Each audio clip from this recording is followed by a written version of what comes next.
Підкажіть, будь ласка, що це за мітинг? Православная церковь против гей-парадов. А куди ви прямуєте? До мэра, Хрещатик 36.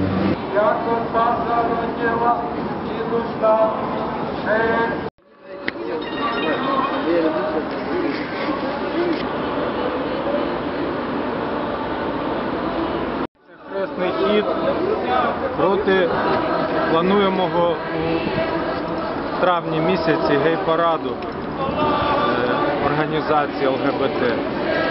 А хто її організовує ще раз? Ну, гей-парад організовують лесбіянки, геї, транссексуали.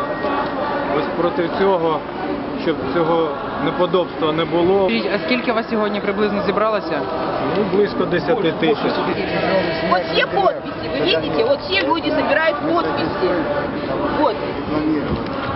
Видите, видно вам? Есть содомиты, Евросоюз требует, чтобы прошел гей-парад, то есть содомию рекламируют. Центральную улицу? Мы не можем быть равнодушны по центральному. Гей-парад нигде не может быть. Содомия погибли из-за этого, поскольку там содомия была, смертный грех.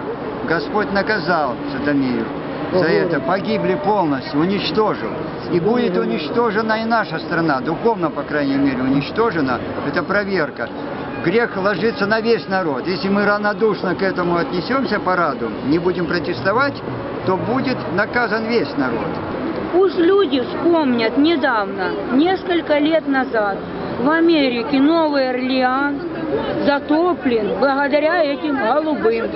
Голубые хотели пройти устроить парад, Катрин или какая там стихия, шторм, и наводнил Новый Орлеан. Пусть они вспомнят Новый Орлеан, чтобы у нас не повторился он. Вот и все. Вот мы только против этого.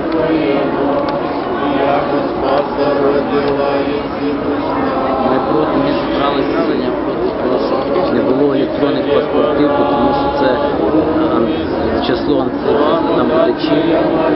Ми проти всього йдемо без наших немає, проти гей-парада, проти глобалізації.